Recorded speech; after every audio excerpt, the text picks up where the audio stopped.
ಗಣ್ಯ ಅತಿಥಿಗಳ ಸಮ್ಮುಖದಲ್ಲಿ ಎರಡೂ ಕೃತಿಗಳ ಬಿಡುಗಡೆ.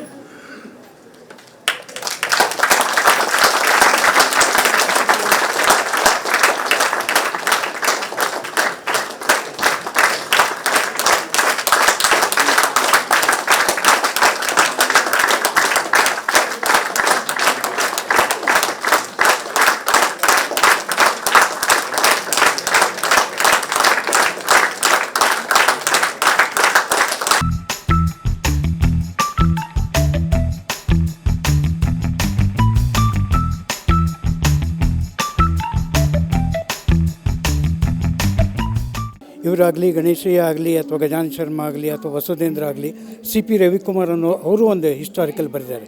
There all latecomers. ಅಂದರೆ ಆರಂಭದಿಂದ ಯುವನನ್ನು ಬರ್ಕೊಂಡು ಬಂದವರಲ್ಲ ಅವರು. 45 ವರ್ಷ 50 ವರ್ಷ ಆದಮೇಲೆ ಬರೆಯೋಕ್ಕೆ ಶುರುವಾಗಿದ್ದು. ಏನಂದರೆ ಎಷ್ಟು ಅದ್ಭುತವಾಗಿ ಬರೀತಾ ಇದ್ದಾರೆ ಅಂದರೆ, ವೆಸ್ಟರ್ನ್ ನಾವೆಲಿಸ್ಟ್ ಥರ ಬರೆಯೋಕ್ಕಿಂತ ಮುಂಚೆ ಎಲ್ಲೆಲ್ಲಿ ಹೋಗಿ ಸಿದ್ಧತೆ ಮಾಡ್ಕೊಂಡು ಬರಬೇಕಲ್ಲ, ಆ ಸಿದ್ಧತೆ ಕಥನನೇ ಭಾಳ ಚೆನ್ನಾಗಿರುತ್ತೆ. ಇಲ್ಲೂ ಕೂಡ ಅಷ್ಟೇ. ಇವರಲ್ಲಿ ಹೋಗಬೇಕಾದ್ರೆ ಆದರೆ ಇಡೀ ಭಾರತಕ್ಕೆ ಅತ್ಯಂತ ಅಪರೂಪ, ಜಾಗತಿಕ ಮಟ್ಟದಲ್ಲಿ ಹೆಸರು ಮಾಡಿದ್ದಿದ್ದು ಗ್ರೇಟ್ ಟ್ರಿಗ್ನೋಮೆಟ್ರಿಕಲ್ ಸರ್ವೆ ಅಂಥೇಳಿ.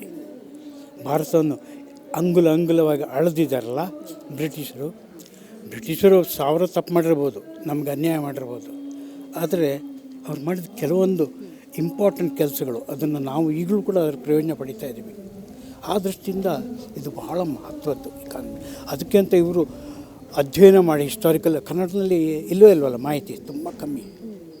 ಇವರು ವಿಶೇಷ ಅಧ್ಯಯನ ಮಾಡಿ ಅಲ್ಲಿ ಸ್ವತಃ ಹೋಗಿ ಹಿಮಾಲಯಕ್ಕೆ ಹೋಗಿದ್ದರು, ಇಲ್ಲಿ ತಮಿಳ್ನಾಡಿಗೆ ಹೋಗಿದ್ದರು, ಅಲ್ಲಿ ಕೃಷ್ಣಾ ನದಿ ತೀರಕ್ಕೆ ಹೋಗಿದ್ರು ಆ ಸ್ಪಾಟ್ ನೋಡೋಕ್ಕೆ ಅಂಥೇಳಿ, ಲಾಸಕ್ಕೆ ಹೋಗಿದ್ದರು.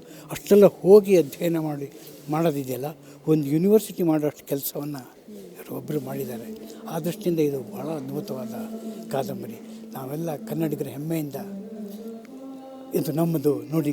ಬಹುಶಃ ಭಾರತದ ಬೇರೆ ಯಾವ ಭಾಷೆಯಲ್ಲೂ ಕಾದಂಬರಿಯ ರೂಪದಲ್ಲಿ ಈ ಗ್ರೇಟ್ ಟ್ರಿಗ್ನೋಮೆಟ್ರಿಕ್ ಸರ್ವೆ ಬಂದಿಲ್ಲ. ಅದು ಭಾಳ ಮಹತ್ವದ್ದು. ಪ್ರಮೇಯ ಪುಸ್ತಕ ಇವತ್ತು ಬಿಡುಗಡೆ ಆಗ್ತಾ ಇರೋದು ತುಂಬ ಸಂತೋಷದ ವಿಚಾರ. ಯಾಕೆಂತಂದರೆ ಇದು ಭಾರತದಲ್ಲಿ ಬ್ರಿಟಿಷರು ಮಾಡಿರುವಂಥ ಒಂದು ಅತ್ಯುತ್ತಮವಾದ ಕೆಲಸ. ಯಾಕೆಂದರೆ ನಮಗೆ ಬ್ರಿಟಿಷರು ಮಾಡಿರುವಂಥ 100 ತಪ್ಪುಗಳು ಗೊತ್ತಿರ್ಬೋದು, ಆದರೆ ಅವರು ಮಾಡಿರುವ ಹಲವು ಒಳ್ಳೆಯ ಕೆಲಸಗಳು ನಮಗೆ ಗೊತ್ತೇ ಇಲ್ಲ. ಅದರಲ್ಲಿ ಈ ಟ್ರಿಗ್ನೋಮೆಟ್ರಿಕ್ ಸರ್ವೆ ಅಂತ ಏನು ಮಾಡಿದ್ರು ಅದು ಬಹಳ ಮುಖ್ಯವಾಗಿತ್ತು, ನಮ್ಮ ದೇಶಕ್ಕೆ ಅಗತ್ಯ ಇತ್ತು ಅದು. ಜೊತೆಗೆ ಅದನ್ನು ಇವತ್ತು ಕೂಡ ನಾವು ಅದರ ಫಲಾನುಭವಿಗಳು.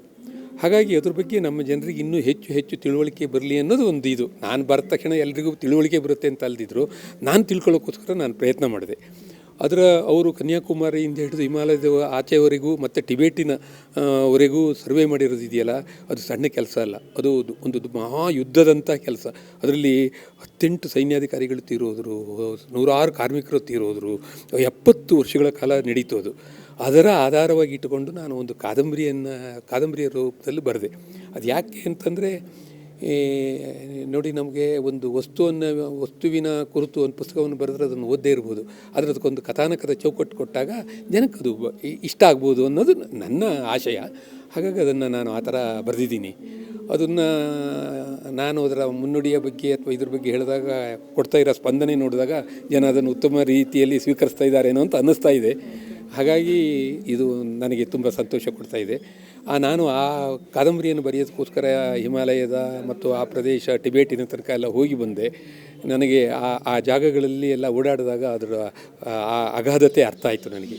ಯಾಕೆಂದರೆ ನಾವು ಹಿಮಾಲಯ ಒಂದು ಅಳೆಯಲಾರದ ಪರ್ವತ ಶ್ರೇಣಿಯನ್ನು ಕಂಡಿದ್ವಿ, ಅದನ್ನು ಅಳೆದಿದ್ದಿದೆಯಲ್ಲ ಅದು ತುಂಬ ದೊಡ್ಡದು.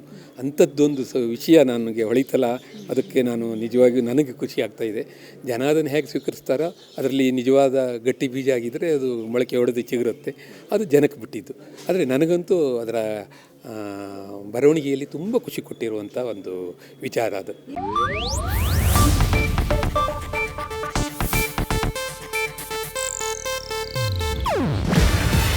ಇದು ಏಷ್ಯಾನೆಟ್ ನ್ಯೂಸ್ ನೆಟ್ವರ್ಕ್ ಪ್ರಸ್ತುತಿ.